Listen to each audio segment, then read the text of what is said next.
Hello बच्चों, कैसे हैं आप लोग? है ना, शुरू करते हैं। आज हम लोग देखेंगे लाइट चैप्टर। ठीक है, लाइट क्लास 10th का लाइट चैप्टर देखने वाले हैं, है ना। तो इधर ध्यान दीजिएगा आप लोग। चलिए देखिए, सबसे पहले तो लाइट में आपको लाइट का डेफिनेशन देखेंगे, है ना। लाइट का डेफिनेशन देखेंगे आराम से, ठीक है, हल्ला नहीं करना है। चलिए देखिए, लाइट क्या होता है। लाइट का डेफिनेशन अगर हम बात करें तो लाइट होता है a form of energy. Light क्या होता है? एनर्जी। लाइट को लिखेंगे a form of energy, a form of energy, ठीक है, that produces sensation in our eyes, that produces sensation in our eyes, that produces sensation in our eyes, है ना। मतलब क्या हो गया इसका? मतलब हो गया कि लाइट क्या है? एनर्जी का वो फॉर्म है जिसमें कि आपको आंखों में हम लोग के क्या प्रोड्यूस करता है? सेंसेशन, यानी कि हम जिसके कारण देख पाते हैं, है ना। तो फॉर्म ऑफ एनर्जी जो जिसके कारण हम लोग देख पाते हैं उसको बोलते हैं लाइट। ये बहुत ही नॉर्मल डेफिनेशन है ना। तो अब लाइट का आपका बेसिकली क्या हो गया? पार्टिकल नेचर होता है, वेव नेचर होता है ना। और डिटेल में जाएंगे हम लोग, ये हम लोग पढ़ेंगे क्लास 12th में। यहां पे हमें सिर्फ एक फॉर्म देखना है लाइट का, that is light as a ray. हम क्लास 10th में हम लोग देखेंगे, क्लास 10th में हमारे स्कोप में है लाइट एज अ रे, है ना। अब सर ये रे क्या होता है ना। तो रे सिंपल बोलते हैं, एक एरो से, एक साइड एरो है और एक साइड स्ट्रेट लाइन है, तो इसको बोलते हैं रे, है ना। क्या होता है? लाइन होता है, लाइन सेगमेंट होता है, रे होता है, राइट। ये सब मैथ्स में आप देखेंगे, रे, ठीक है, लाइन, ये हो गया लाइन, है ना। फिर आपका लाइन सेगमेंट, जहां पे दोनों फिक्स पॉइंट है, इसको बोलेंगे लाइन सेगमेंट, है ना। तो हम लोग लाइट को एज ए रे देखेंगे, मतलब वो क्या है? सिर्फ स्ट्रेट लाइन में मूव करेगी लाइट। हमेशा कैसे मूव करेगी? स्ट्रेट लाइन में। ये नहीं कि आपका ऐसे मूव करते करते इधर चली गई या इधर चली गई, ऐसा नहीं होगा। सिंपल लाइट एज ए रे, दैट मींस वो स्ट्रेट लाइन में मूव करेगी, है ना। लाइट ऑलवेज जैसे भी जा रही है, अगर इंक्लाइन जा रही है तो इंक्लाइन ही जाती रहेगी, अगर स्ट्रेट लाइन जा रही है तो स्ट्रेट लाइन ही जाती रहेगी, जैसे भी जा रही है, ठीक है। बट लाइट क्या होता है? एज ए वेव भी होता है, लाइट एज ए पार्टिकल भी होता है, ठीक है। डिफरेंट नेचर होता है लाइट का, बट हम लोग यहां पे लाइट एज ए रे स्टडी करेंगे। चलिए then sir, light as a ray पढ़ रहे हैं तो इसमें क्या क्या पढ़ना होगा, है ना। तो जब आप लाइट एज ए रे देखते हैं तो इसके अंडर में सबसे पहला आ जाएगा आपका रिफ्लेक्शन, ठीक है। कौन कौन सा प्रॉपर्टीज लाइट एज ए रे शो करता है? सबसे पहला हो गया आपका रिफ्लेक्शन, दूसरा हो जाएगा रिफ्रैक्शन, राइट। रिफ्लेक्शन और रिफ्रैक्शन, राइट। देन डिफ्रैक्शन आपका वेव प्रॉपर्टी में आ जाता है ना। डिफ्रैक्शन आपका वेव में आ जाता है। एज ए रे हम लोग डिफ्रैक्शन नहीं पढ़ेंगे। देन थर्ड पढ़ेंगे आपका dispersion of light, dispersion of white light,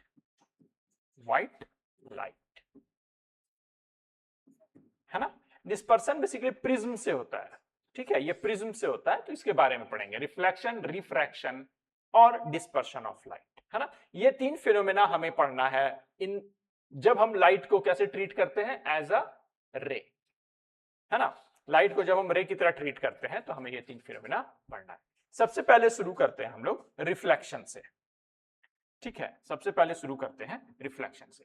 so basically रे की तरह जो ट्रीटमेंट है आपका लाइट का, ये क्यों हुआ है? क्योंकि जब लाइट, अगर लाइट वेव की तरह है ना, लाइट जब क्या है आपका, प्रैक्टिकली ये वेव की तरह है, बट अगर हम बहुत लॉन्ग डिस्टेंस के लिए देखते हैं, ठीक है, तो ये छोटा छोटा पार्ट को हम नेग्लेक्ट करके उसको एज ए वेव को नेग्लेक्ट करके हम लोग क्या करते हैं, बस एज ए स्ट्रेट लाइन देख लेते हैं। ठीक है, तो अगर छोटे ऑब्जेक्ट्स के लिए बहुत छोटा छोटा अगर ऑब्जेक्ट्स होगा तो हम ये जो डिस्टरबेंस है इसको नेग्लेक्ट नहीं कर पाएंगे।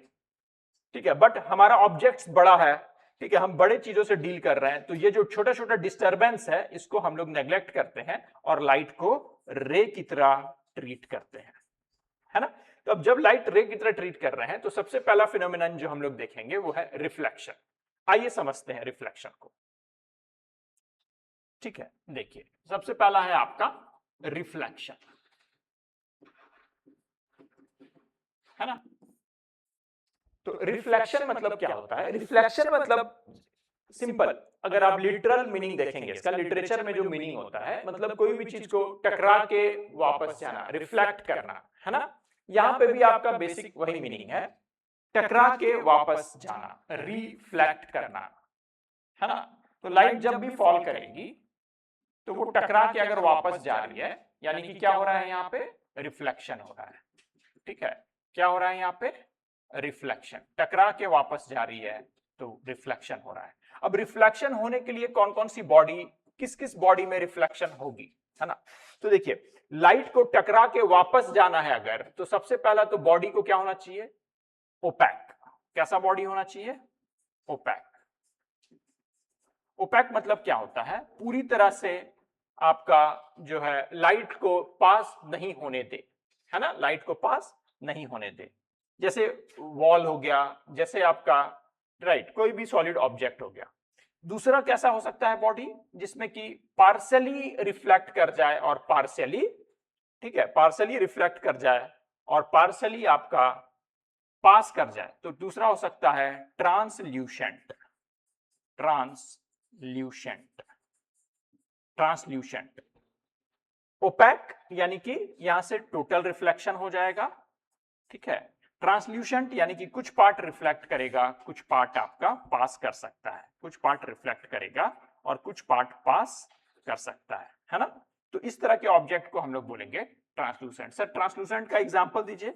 जैसे अब पेपर है, उसमें तेल लग गया, है ना, पेपर में अगर आपका तेल लग गया है तो कैसे कुछ पार्ट पीछे का दिखाई देता है ना। तो आप अगर कुछ भी इमेज ड्रॉ करना चाहते हैं बुक में, जैसे कोई ग्राफ है या बुक में कोई पिक्चर है वैसा, उसको ड्रॉ करना है आपको, तो आप अगर ऊपर में पेपर में तेल हल्का लगा देंगे तो वो थोड़ा ट्रांसल्यूशेंट हो जाता है, पूरी तरह से ट्रांसपेरेंट नहीं होगा, ठीक है, कुछ पार्ट दिखाई देगा। या फिर पर्दा ऐसा रहता है कि उधर लग रहा है कुछ है, थोड़ा बहुत कुछ कुछ दिखता है धुंधला धुंधला, तो वो सब क्या है, ट्रांसल्यूशेंट। क्या बोलेंगे उसको, ट्रांसल्यूशेंट, है ना। चलिए, तो अब लाइट जो है टकरा के वापस आ रही है, जो लाइट जा रही होती है उसको बोलते हैं इंसिडेंट रे, और जो टकरा के वापस आती है उसको बोलते हैं रिफ्लेक्टेड रे, है ना।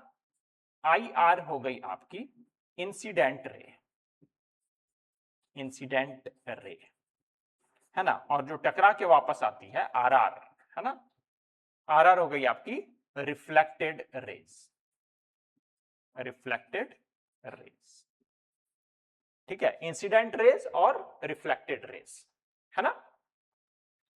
क्लियर है। चलिए, अब क्या होगा जब लाइट टकराएगा, तो सर कैसे रिफ्लेक्ट करेगा, क्या कोई पर्टिकुलर रूल को फॉलो करेगा या जैसे मन तैसे, है ना। तो जब भी लाइट टकराएगा किसी भी ऑब्जेक्ट से, तो अगर रिफ्लेक्शन हो रही है तो वो एक पर्टिकुलर लॉ को फॉलो करके रिफ्लेक्ट करेगा, and that law is called law of reflection, है ना। कभी भी रिफ्लेक्शन होगा किसी भी पॉइंट से, कभी भी रिफ्लेक्शन होगा, अगर रिफ्लेक्शन हो रहा है तो वो एक पर्टिकुलर लॉ को फॉलो करेगा, एक पर्टिकुलर पैटर्न को ही फॉलो करेगा, है ना। लॉ पहले नहीं आया, पहले रिफ्लेक्शन था, फिर ऑब्जर्व किया गया कि वो कैसे हो रहा है, और देखा गया कि हर चीज में वैसा ही ऑब्जर्वेशन है, हर चीज में वैसा ही पैटर्न से रिफ्लेक्शन हो रहा है, तब फिर बनाया गया लॉ, है ना। और वो लॉ क्या बोलता है, आइए देखते हैं, ठीक है। तो देखेंगे हम लोग laws of reflection, laws of reflection, ठीक है। देखिए लॉज ऑफ रिफ्लेक्शन को देखेंगे हम लोग। लॉज ऑफ रिफ्लेक्शन में है सबसे पहला देखिए ये n जो लिखा है इसको बोलते हैं नॉर्मल, n जो है इसको बोलते हैं नॉर्मल, ठीक है। तो लॉज ऑफ रिफ्लेक्शन को समझने के लिए पहले हम लोग समझ लेते हैं नॉर्मल को। नॉर्मल क्या होता है? कोई भी बॉडी में, ठीक है, जैसे आपका सर्कल है, अगर सर्कल है तो सर्कल पे नॉर्मल क्या होगा? किसी भी पॉइंट पे अगर नॉर्मल ड्रॉ करना है कोई भी कर्व पे, तो हम लोग वहां पे टेंजेंट ड्रॉ करेंगे। क्या ड्रॉ करेंगे? टेंजेंट ड्रॉ करेंगे। उस टेंजेंट के परपेंडिकुलर जो होगा वही होगा नॉर्मल, ठीक है। नॉर्मल होता है परपेंडिकुलर टू द सरफेस, यानी कि यहां पे आपका ये एंगल कितना है? 90 डिग्री है ना। सरफेस से परपेंडिकुलर को बोलते हैं आप नॉर्मल, सरफेस से परपेंडिकुलर को बोलते हैं नॉर्मल। अगर सर कर्व्ड सरफेस है तो, ऐसा सरफेस है तो कैसे नॉर्मल ड्रॉ करेंगे? तो किसी भी पॉइंट पे नॉर्मल ड्रॉ करने के लिए, मान लीजिए इस पॉइंट पे आपको नॉर्मल ड्रॉ करना है, ठीक है। अगर ऐसा सरफेस है ना, इस पॉइंट पे अगर नॉर्मल ड्रॉ करना है तो यहां पे क्या करेंगे? टेंजेंट ड्रॉ करेंगे। क्या करेंगे? टेंजेंट। और मजे की बात यह कि टेंजेंट सिर्फ उसी पॉइंट को टच करेगा। टेंजेंट का प्रॉपर्टी होता है कि वो एक पॉइंट को टच करता हुआ पास करता है, राइट। अब टेंजेंट आपने ड्रॉ कर दिया, उस टेंजेंट पे परपेंडिकुलर ड्रॉ करेंगे तो वो यहां पे इस पॉइंट पे क्या हो जाएगा? नॉर्मल हो जाएगा, ठीक है। नॉर्मल का मतलब ही होता है परपेंडिकुलर, है ना। Normal to a point, normal to a line, इसका मतलब क्या हो गया? उस लाइन पे परपेंडिकुलर, उस पॉइंट पे परपेंडिकुलर, ठीक है। चलिए, तो अब ये समझ गए हम लोग नॉर्मल कैसे ड्रॉ करना है। तो यहां पे फर्स्ट लॉ क्या बोलता है? फर्स्ट लॉ क्या बोलता है? नॉर्मल रे, ठीक है, क्या हो गया? Incident raise,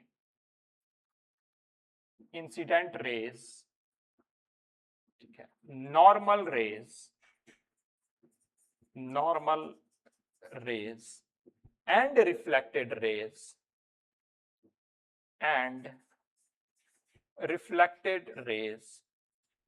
and reflected rays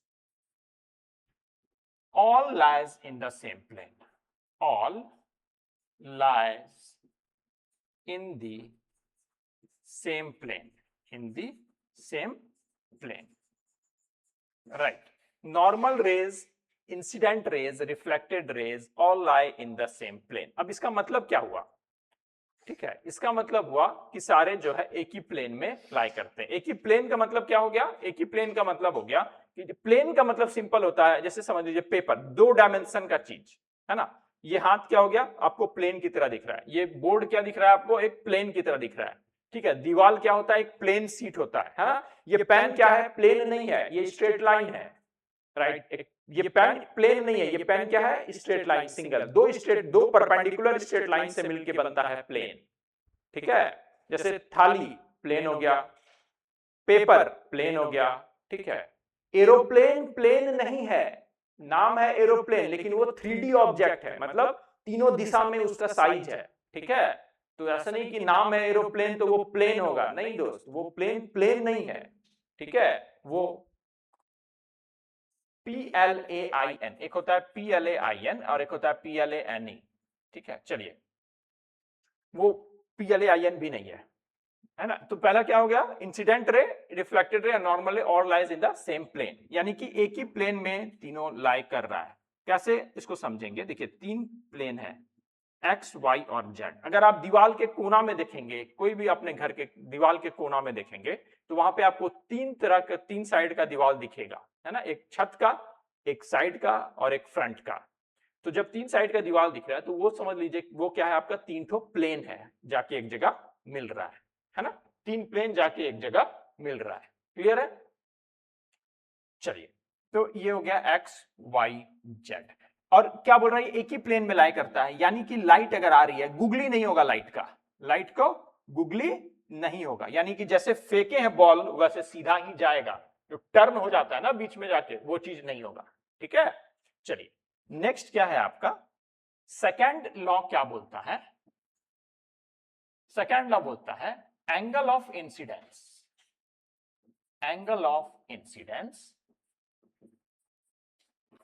is equal to angle of reflection. Angle of incidence is equal to angle of reflection, है ना।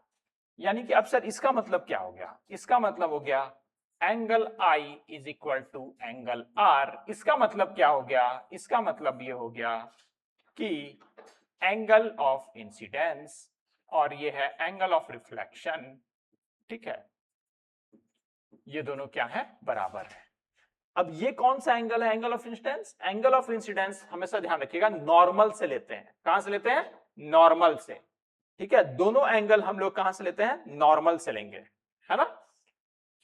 नॉर्मल कैसे निकालते हैं आपको बता दिए हैं, ठीक है। नॉर्मल कैसे निकालते हैं आपको बता दिए हैं, बना रहे हैं, है ना, बनाइए, ठीक है। नॉर्मल कैसे निकालते हैं आपको बता दिए। चलिए एक क्वेश्चन करते हैं इस पे। Find the angle of incidence, angle of incidence in the following figure, in the following figure, in the following figure, find the angle of incidence in the following figure। अब फिगर क्या है आपका? कुछ ऐसा है, राइट। फिगर क्या है आपका? कुछ ऐसा है, और ये एंगल दिया हुआ है, लाइट इधर से आ रही है, और ये एंगल दिया हुआ है आपका 60 degree, right.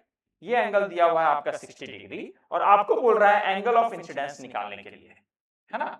Angle of incidence निकालने बोल रहा है। तो सबसे पहले क्या करेंगे यहाँ पे? इसको सॉल्व कैसे करेंगे? चलिए नेक्स्ट पेज में इसको सॉल्व करते हैं। यहां तक ओके है ना? यहां तक कोई दिक्कत नहीं है, ठीक है। चलिए देखिए क्वेश्चन क्या बोल रहा है। क्वेश्चन बोल रहा है ये आपका एंगल ऑफ, ये ऐसा सिचुएशन है और ये एंगल दिया हुआ है 60 डिग्री, राइट। ये एंगल दिया हुआ है 60 डिग्री। आपसे पूछ रहा है एंगल ऑफ इंसिडेंस, यानी कि ये एंगल निकालना है, right. Angle I is equal to क्या होगा, है ना। ये नॉर्मल है मेरे दोस्त, ये नॉर्मल है, और नॉर्मल प्लेन से 90 डिग्री बनाता है। नॉर्मल जो है प्लेन से 90 डिग्री बनाता है। तो आप ये देखेंगे ये एंगल आपका हो जाएगा, राइट। आप ये देखेंगे ये एंगल आपका हो जाएगा 90 डिग्री। ये टोटल एंगल कितना है? 90 डिग्री। तो ये कितना हो जाएगा? 30 डिग्री। तो एंगल आर जो है आपका हो गया 30 डिग्री। तो angle I is equal to angle R is equal to 30 degree, है ना। Therefore angle I is equal to 30 degree. Angle I कितना हो जाएगा? 30 डिग्री हो जाएगा, है ना। एंगल का दो यूनिट होता है। दो टर्म में एंगल को एक्सप्रेस कर सकते हैं, या तो डिग्री में या फिर रेडियन में, है ना। एंगल को दो टर्म में एक्सप्रेस कर सकते हैं, डिग्री या फिर रेडियन में, राइट। चलिए अगर 30 डिग्री है तो इसको हम लिख सकते हैं पाई बाय 6 रेडियन। 30 डिग्री है यानी कि ये कितना हो गया? पाई बाय 6 रेडियन, ठीक है। तो एंगल ऑफ इंसिडेंस कितना हो गया आपका? ये ध्यान देंगे, पहले निकालेंगे एंगल ऑफ रिफ्लेक्शन, ठीक है। फिर आपका angle of reflection he angle of incidence के बराबर होगा। तो ये हो गया आपका 30 डिग्री।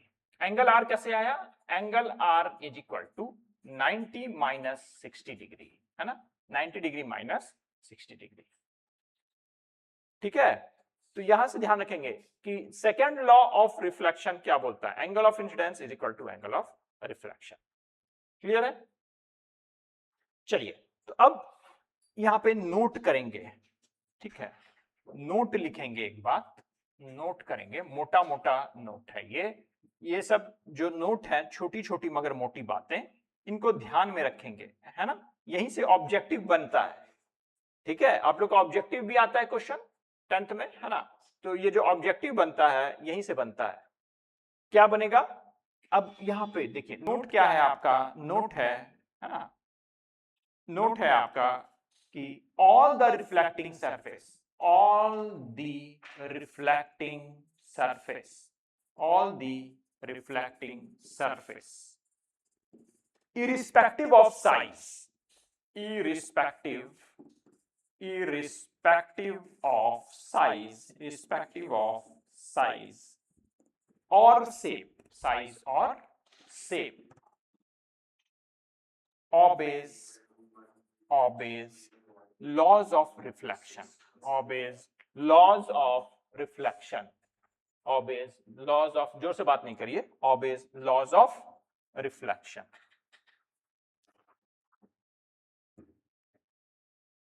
ठीक है, मतलब कोई भी शेप साइज का हो आपका लॉज ऑफ रिफ्लेक्शन ऑबे करेगा, है ना।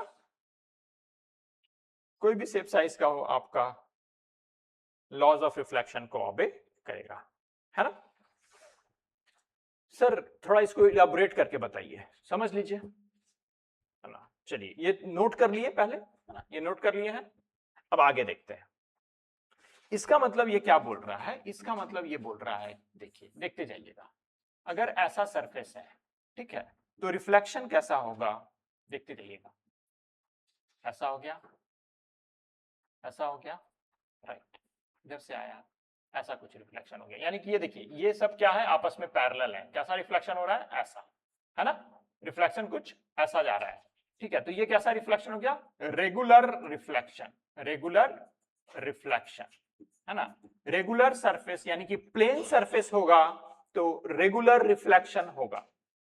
और हर एक पॉइंट पे, ठीक है, सरफेस से मतलब नहीं है, बस उस पॉइंट से मतलब है। हर एक पॉइंट पे आपका लॉज ऑफ रिफ्लेक्शन ऑबे हो रहा है, हर एक पॉइंट पे लॉज ऑफ रिफ्लेक्शन ऑबे हो रहा है, ठीक है। तो सरफेस से मतलब नहीं है आपका, मतलब है किससे, उस पॉइंट से। अब दूसरा सरफेस, अब मान लीजिए अब ये सरफेस कुछ ऐसा है, ठीक है। अब लाइट इस पे इंसिडेंट होगी, तो यहां पे इंसिडेंट हुई, इधर गई, ठीक है, यहां पे इंसिडेंट हुई तो फिर इधर गई, है ना। यहां पे इंसिडेंट हुई, यहां पे इंसिडेंट हुई तो फिर इधर गई, यहां पे इंसिडेंट हुई तो फिर इधर गई, ठीक है, यहां पे इंसिडेंट हुई तो ये इधर गई। यानी कि यहां पे क्या हो रहा है, डिफ्यूज्ड, डिफ्यूज्ड रिफ्लेक्शन हो रहा है। इर्रेगुलर सरफेस है, कैसा सरफेस है, इर्रेगुलर, ठीक है। तो रिफ्लेक्शन क्या है आपका, सरफेस क्या है, इर्रेगुलर सरफेस है, इर्रेगुलर सरफेस है, तो रिफ्लेक्शन कैसा होगा, डिफ्यूज्ड रिफ्लेक्शन, कैसा होगा, डिफ्यूज्ड रिफ्लेक्शन, ठीक है। इर्रेगुलर सरफेस होगा तो डिफ्यूज्ड रिफ्लेक्शन होगा, है ना। डिफ्यूज्ड यानी कि इधर उधर भागा हुआ। अब इवन छोटा सा पार्टिकल है, सर अगर ये ऐसा कुछ रहेगा, बस इतना सा ही है, तब जैसे आप देखते होंगे धूप, कभी कभी देखते होंगे जब झाड़ू पड़ता है तो धूप में चमकता है, एकदम लग रहा है जैसे कि रे आ रहा है, एकदम चमकता है थोड़ा थोड़ा, है ना। तो क्या होता है, डस्ट पार्टिकल से लाइट टकराती है और वहां पे भी लॉज ऑफ रिफ्लेक्शन ऑबे होता है, ठीक है। यानी कि ये छोटे छोटे कण जो हैं, इनसे भी अगर लाइट टकरा रही है, ठीक है, ये छोटे छोटे कण हैं और यहां से लाइट टकरा रही है, तो भाई लाइट को एक सिंगल रे वहां से टकराई तो वहां पे भी लॉज ऑफ रिफ्लेक्शन ऑबे होगा। अगर इससे भी लाइट टकरा रही है, छोटे छोटे लॉज, तो वहां पे भी लॉज ऑफ रिफ्लेक्शन ऑबे होगा, ठीक है। तो ये चीज हमेशा ध्यान रखना है कि शेप साइज कैसा भी हो सरफेस का, पार्टिकल का, अगर वो टकरा रही है लाइट वहां पे और वापस मुड़ रही है, एब्जॉर्ब नहीं हो रहा है ना, या फिर रिफ्रैक्ट नहीं हो रहा है, पास नहीं हो रहा है ना एब्जॉर्ब हो रहा है, अगर टकरा के वापस आ रही है तो लॉज ऑफ रिफ्लेक्शन फॉलो करेगा। आप समझ गए। तो ये क्वेश्चन आता है कि लॉज ऑफ रिफ्लेक्शन, अब वो सरफेस ऐसा बना देगा कि आपका कॉन्फिडेंस डगमगाने लगेगा कि इसमें लॉज ऑफ रिफ्लेक्शन लगेगा कि नहीं लगेगा। जैसे इस तरह का सरफेस बना देगा, या फिर जैसे ऐसा ऐसा सरफेस बना देगा, ऐसा बना देगा सरफेस, और पूछेगा कि इसमें लॉज ऑफ रिफ्लेक्शन लगेगा कि नहीं लगेगा, ठीक है। तो आपको लगेगा कि अब सर इसमें कैसे लग पाएगा लॉज ऑफ रिफ्लेक्शन, लगेगा दोस्त, इसमें भी लगेगा लॉज ऑफ रिफ्लेक्शन। क्यों क्यों, क्योंकि वो एक पॉइंट पे लगता है, इस पॉइंट पे इधर से लगेगा, इस पॉइंट पे इधर से लगेगा। बात समझ गए। तो लॉज ऑफ रिफ्लेक्शन आपका ऑबे होता है हर एक रिफ्लेक्शन के लिए, ठीक है, हर एक रिफ्लेक्शन के लिए लॉज ऑफ रिफ्लेक्शन ऑबे होता है ना। चलिए आज यहां तक रखते हैं इसको, बस आज इंट्रो है ना। फिर नेक्स्ट क्लास में अब और क्वेश्चंस और आगे का कॉन्सेप्ट लेकर के नेक्स्ट क्लास में करेंगे, है ना। रिफ्लेक्शन, रिफ्लेक्टिंग सरफेस के बारे में पढ़ेंगे, है ना, एंड देन इस पे कुछ क्वेश्चंस करेंगे। अच्छा, फिर डिफरेंट डिफरेंट सरफेसेस जो है आपका जहां से रिफ्लेक्शन होता है, like mirror, plane mirror, spherical mirror, है ना, वो सब, वो उस रिफ्लेक्टिंग सरफेसेस के बारे में देखेंगे हम लोग नेक्स्ट क्लास में, है ना। चलिए अब मिलते हैं हम लोग नेक्स्ट क्लास में, राइट। Okay bye.